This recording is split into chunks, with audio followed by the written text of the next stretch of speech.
Bonjour à tous, bienvenue sur la chaîne La Bible et l'Humanité. Aujourd'hui, nous allons explorer les derniers jours du roi Salomon, l'une des figures les plus grandes et les plus controversées de l'histoire biblique.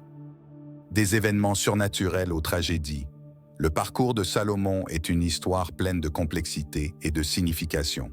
Nous allons examiner de plus près ses choix et ses actions, ainsi que leur impact sur le royaume d'Israël et l'héritage qu'il a laissé. Si vous aimez ce contenu, n'oubliez pas de liker, partager et vous abonner à la chaîne pour ne pas manquer les prochaines vidéos intéressantes. Merci de votre visionnage.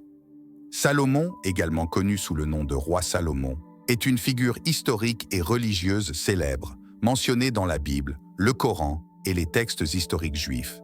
Il est le fils du roi David et de Bethsabée, et il est devenu le troisième roi d'Israël unifié, succédant à son père. On situe généralement son règne autour du Xe siècle avant Jésus-Christ. Salomon est une figure d'influence majeure, non seulement dans l'histoire d'Israël, mais aussi dans la culture et la religion de nombreux peuples et confessions différentes. L'ascension de Salomon au trône d'Israël s'est déroulée dans un contexte de défis et d'intrigues familiales. Après la mort de David, son fils Adonijah a tenté de s'emparer du trône. Mais l'intervention prophétique de Nathan et de Bethsabée a assuré que Salomon, choisi par Dieu, monterait sur le trône. La révélation de Dieu à David, selon laquelle Salomon le succéderait et construirait le temple à Jérusalem, se trouve dans 1 Chroniques 22.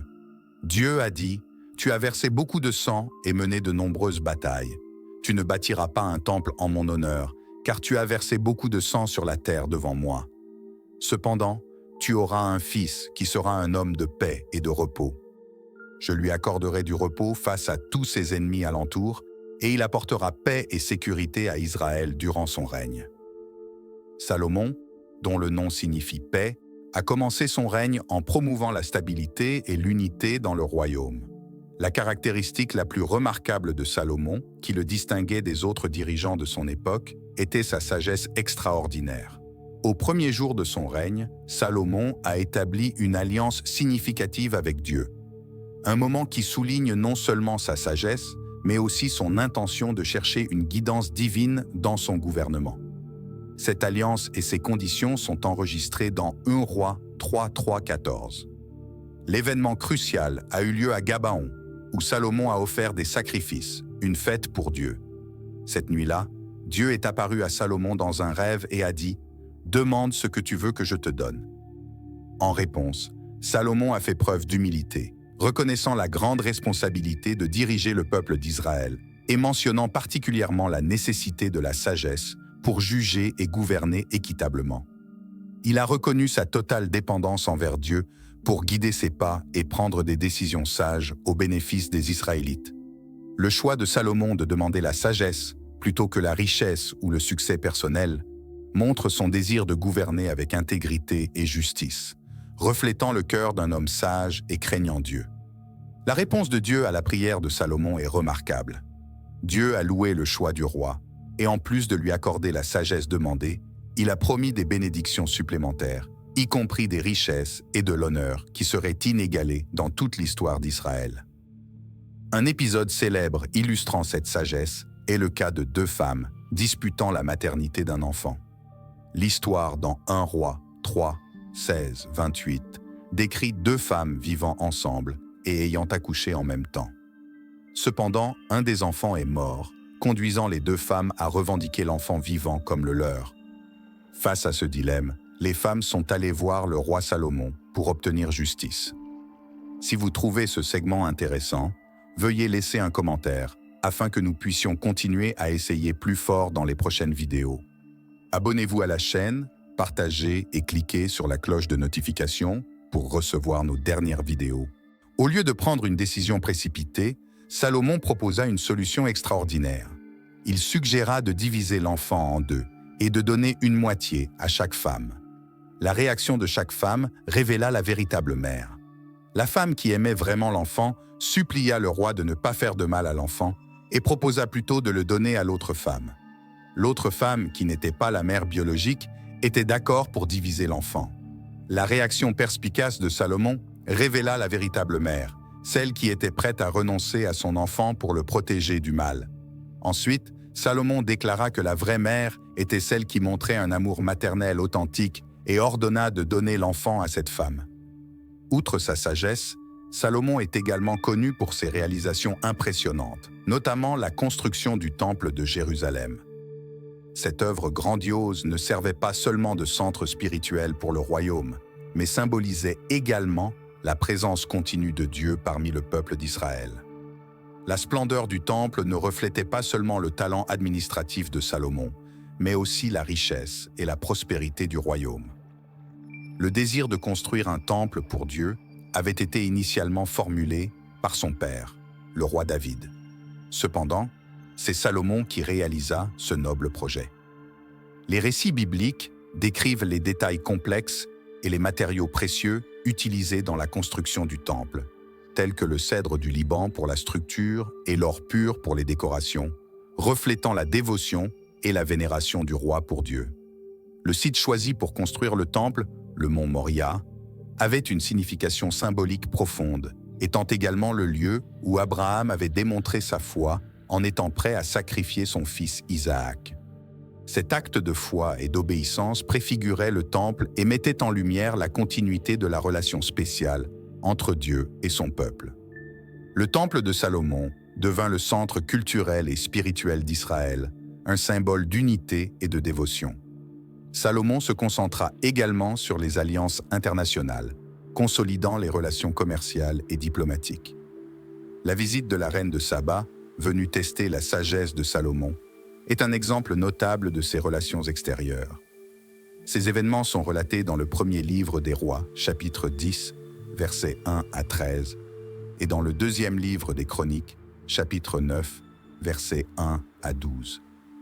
À son arrivée à Jérusalem, la reine de Saba posa des questions difficiles à Salomon, mettant à l'épreuve sa sagesse.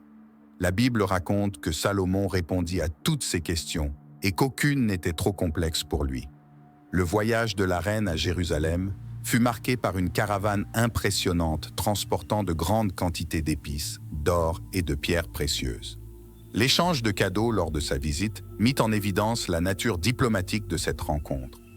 En plus de la visite de la reine de Saba, Salomon établit des relations diplomatiques avec d'autres royaumes. Il épousa des princesses de nations voisines, comme l'Égypte et la Phénicie, une pratique courante à l'époque pour renforcer les alliances et promouvoir la paix entre les royaumes. Cependant, tout au long de son règne, Salomon ne fut pas à l'abri des échecs. Bien qu'il soit célébré pour sa sagesse et sa grandeur, son histoire est également marquée par des erreurs et des déviations qui entraînèrent finalement des conséquences significatives pour son règne et l'histoire d'Israël. Une des transgressions majeures de Salomon fut ses relations avec des femmes étrangères, en violation des instructions divines. La Bible relate dans le premier livre des Rois, chapitre 11, versets 1 à 3, que Salomon aimait de nombreuses femmes étrangères, en plus de la fille du Pharaon, et épousa des princesses des nations voisines, malgré la loi de Dieu interdisant de telles unions avec des femmes qui vénéraient d'autres dieux. Ces mariages n'étaient pas seulement des alliances politiques, mais introduisirent également des influences culturelles et religieuses étrangères en Israël. Les épouses étrangères apportèrent leurs pratiques religieuses et influencèrent progressivement Salomon de manière négative. Il commença à tolérer le culte de diverses idoles et à participer à des rituels étrangers.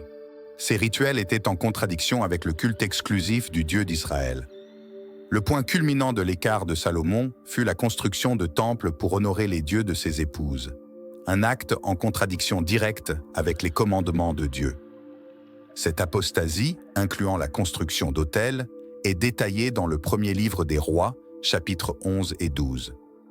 Les derniers jours de Salomon furent marqués par une combinaison de gloire et d'obscurité, illustrant la complexité de sa vie et de son règne.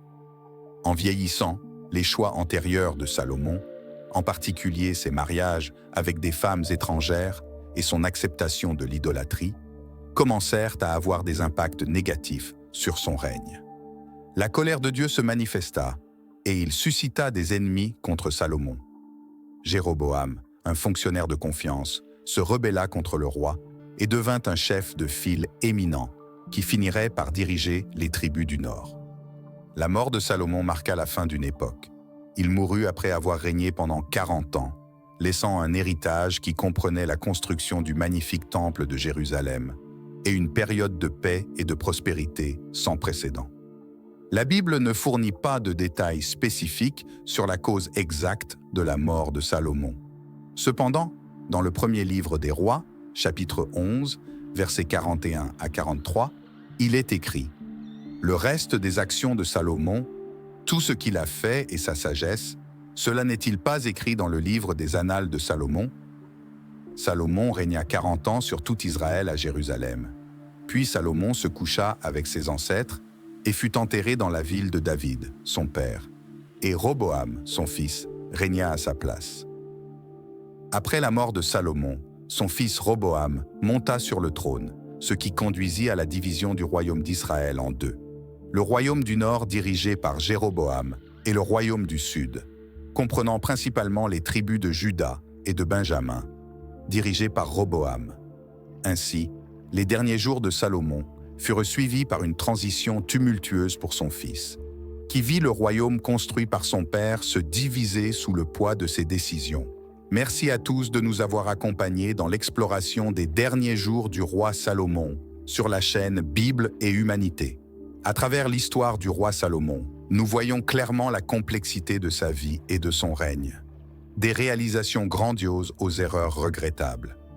La vie de Salomon est une précieuse leçon sur l'importance des décisions morales et spirituelles, ainsi que sur leurs conséquences à long terme pour un leader et son peuple. Si vous avez trouvé cette vidéo utile, n'oubliez pas de cliquer sur « J'aime », de vous abonner à la chaîne et d'activer la cloche de notification pour ne pas manquer nos prochaines vidéos. Veuillez laisser vos commentaires sur ce que vous avez ressenti et appris de l'histoire du roi Salomon dans la section des commentaires. Nous attendons avec impatience votre soutien et vos suggestions pour améliorer continuellement notre chaîne. Rendez-vous dans les prochaines vidéos. Nous vous souhaitons santé et paix. Merci et que Dieu vous bénisse.